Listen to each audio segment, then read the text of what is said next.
O Ronaldo veio aqui para falar sobre o ataque hacker gravíssimo que a Polícia Federal vai investigar, mas já que a gente está falando sobre isso, eu só queria um pitaquinho muito rápido, Ronaldo, sobre essa situação do uso dos vídeos de inteligência artificial, porque as pessoas estão discutindo muito isso, né? Quer dizer, o PT resolve criar esses vídeos de inteligência artificial, os pobres e os ricos criados por inteligência artificial para melhorar a comunicação. É uma boa sacada ou você acha que é um tiro no pé? Olha, Fabiola, do ponto de vista de comunicação, é uma boa sacada, porque esses vídeos hoje eles chamam atenção, né? Então, quando você cria uma coisa nova com inteligência artificial, as pessoas falam sobre ela não só sobre o assunto que ela fala, mas também pela forma como o vídeo foi criado. Então, acaba ajudando no processo de viralização.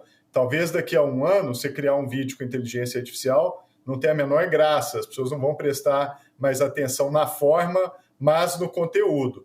Mas conseguiram sim um belo destaque e mostra como a inteligência artificial está sendo usada principalmente para propaganda, né? Ela virou uma ferramenta que está sendo instrumentalizada para fazer propaganda, seja de um produto, de um serviço, e agora a gente está vendo no Brasil propaganda política também feito com essa tecnologia. Bom, vamos para a sua pauta então, Ronaldo. Obrigada. Achei legal ouvir você sobre isso, já que você tem pesquisado bastante sobre a inteligência artificial. Mas o assunto é extremamente sério e o Ronaldo também é advogado, atua também nessa área. Hoje a gente está acompanhando essa notícia de que a Polícia Federal abriu inquérito para investigar um ataque hacker a sistemas de instituições financeiras. Essa ação foi feita por meio de uma empresa que presta serviços tecnológicos e conecta essas instituições ao Banco Central. O que aconteceu foi justamente que essa empresa, que é a CEIM Software, não sei se pronuncia dessa maneira, permitiu o acesso indevido a contas reserva de pelo menos 6 instituições financeiras, grandes instituições. Os serviços da prestadora de serviço foram retomados hoje, depois de uma autorização do Banco Central. O ataque foi de pelo menos 800 milhões de reais, segundo a apuração da imprensa. Isso foi divulgado pelo jornal Estado de São Paulo. E já é considerado um dos maiores do setor financeiro brasileiro. Fontes do mercado estimam que o prejuízo pode chegar a 1 bilhão de reais. E essas fontes afirmam que é um alerta severo para bancos e para todas as empresas de tecnologia na segurança digital. E as pessoas estão um pouco apavoradas com isso quando a gente vê esse valor, né, Ronaldo? Qual é a garantia de que as pessoas não foram afetadas? Ou será que foram? Então, Fabiola, esse é talvez o maior ataque digital e ele é especialmente preocupante porque ele vai diretamente no sistema brasileiro de pagamentos, né?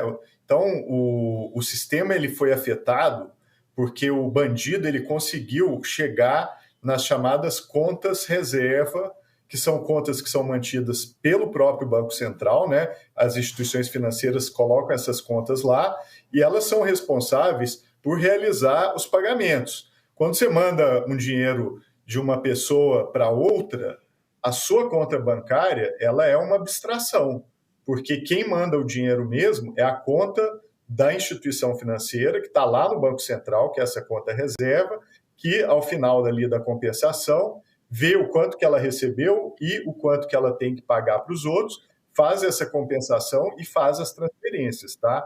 Então, o que foi atingido, né, por meio dessa empresa terceirizada, né, que presta um serviço acessório ao sistema brasileiro de pagamentos, foi o coração do sistema financeiro, tá? Por isso que eu me preocupo bastante com o que aconteceu. Essas contas, elas operam volumes muito grandes de dinheiro. Um indivíduo, né, pessoa física, que tentar transferir 800 milhões de reais, ele não vai conseguir, não existe você fazer isso do ponto de vista da pessoa física. O atacante, ele foi lá no núcleo do sistema e conseguiu fazer uma transferência, ou melhor, várias transferências, né, com um volume extraordinário de dinheiro. Então, tem que ficar de olho e o vetor foi roubo de credencial, tá? O bandido ele conseguiu credenciais dessa empresa que tinham poderes para operar transações dessa magnitude. Esse caso ele é preocupante. O sistema brasileiro ele é um sistema seguro, tá? Não é comum que isso aconteça, mas a gente precisa aprender algumas lições com esse caso aí que a gente está vendo. Ronaldo, bom dia. Tem um ponto interessante, puxando por essa história desse roubo, né, multimilionário, bilionário, talvez. Uma coisa que a gente tem visto nas redes sociais é muita gente, como a Fabíola colocou, mas isso aí atinge a gente, vai chegar a gente. E eu lembro, inclusive, que teve uma pesquisa no ano passado da Folha, com o Fórum Brasileiro de Segurança Pública, mostrando que explodiu, também aumentou muito o número de crimes digitais, né? Ou seja, os bandidos não arrombam mais a porta das pessoas. Claro, arrombam, mas não como antes, né? Mas entram através de redes sociais, aplicativos de mensagens, e-mail, de falhas, assim, e as pessoas acabam perdendo dinheiro. A gente está vendo, na sua avaliação, a gente está vendo uma mudança na sociedade, estamos vivendo um momento em que os furtos vão acontecer, a maioria deles, todos por bits e bytes? Sakamoto, sua pergunta é ótima, tá? O Brasil virou o paraíso dos golpes, né? A gente está vendo os golpes acontecendo agora de forma massiva, muitas vezes eles chegam pelo WhatsApp e é difícil a gente encontrar alguém que não conheça alguém que já caiu em um golpe de internet, ou talvez a própria pessoa, talvez alguns aqui que estão aqui conversando conosco e nos ouvindo, com certeza já devem ter sido vítimas.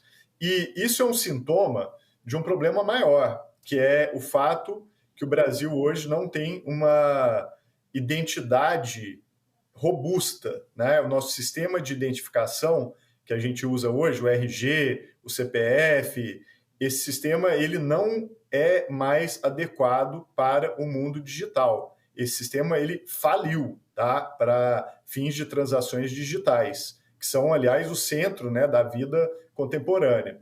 Então, por exemplo, esse ataque a essa empresa de software foi exatamente nisso. Ele fez com que a identidade da pessoa que se logou lá no sistema da empresa, ela fosse comprovada de uma forma errada. A pessoa roubou a identidade de outra para entrar no sistema com as autorizações que permitiam movimentar esses fundos, e aí operou os fundos e deu no que deu, né? Um prejuízo de provavelmente R$1 bilhão de reais. Então, para resolver esse problema, você precisa de mais polícia, mais capacidade de investigação, tá?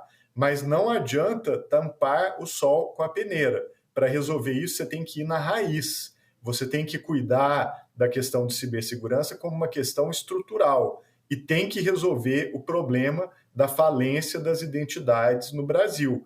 Até isso ser resolvido, a gente vai lidar com as consequências. Mas, para resolver de verdade, a gente tinha que lidar com a raiz do problema, que, ao meu ver, passa por essa questão, tá? Ronaldo, a Polícia Federal entrou nesse caso, né? Um ataque hacker contra essa, enfim, por meio dessa empresa, né? Essa CIM Software. O que eu queria lhe perguntar, você está falando, o sistema de identificação, o sistema de checagem de identidade está falido. O que eu queria saber de você é, à luz das informações de que a gente dispõe, um tipo de ataque como esse é rastreável? A polícia vai chegar no criminoso ou ele consegue apagar as digitais, assim como entra subrepticiamente num sistema com tantos recursos, com tanto dinheiro? Josias, ótima questão, tá? É rastreável, sim, mas depende do nível de sofisticação do hacker. E aqui a gente parece estar lidando com um ataque muito sofisticado, tá? Isso aqui não é algo que foi feito do dia para a noite. Isso aqui envolveu um planejamento muito cauteloso e se o bandido tiver usado medidas para ocultar os seus passos, né? Então usar, por exemplo, mascaramentos ali na forma como ele acessou os computadores e assim por diante, muitas vezes a forma de rastrear ela fica dificultada, tá? Então a Polícia Federal ela tem condições de olhar, porque no digital você deixa sim rastros, mas dependendo da sofisticação do atacante, e tudo indica que nesse caso é um atacante sofisticado, vai ser difícil de ir atrás. Um dos jeitos de você encontrar a pessoa é o famoso follow the money, né? Que é siga o dinheiro, né? Procure para ver onde é que ele foi. E aí, curiosamente, o bandido ele transformou o dinheiro roubado em cripto, né? Ele converteu esse dinheiro em moedas digitais, e essas moedas digitais também são rastreáveis. Então vai ser muito importante agora não só olhar de onde ele veio, o bandido, mas também para onde ele foi, para onde que esse dinheiro está sendo enviado a partir de agora.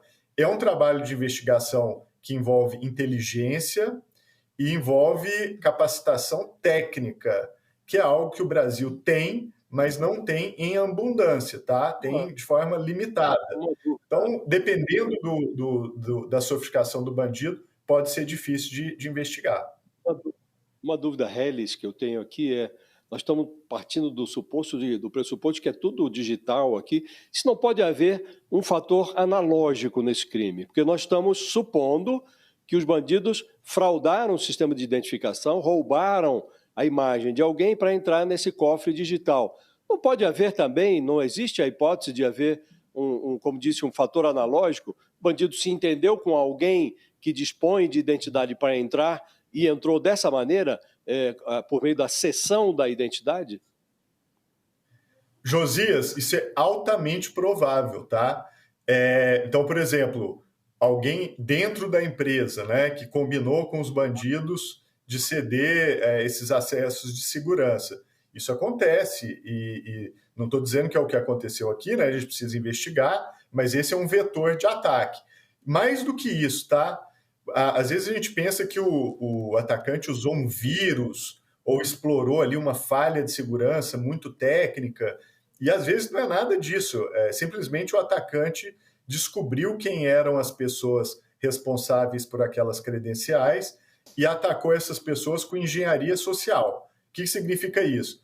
Mandou, por exemplo, um e-mail dizendo assim: olha só, promoção, clique aqui que você vai ganhar um desconto na loja XYZ.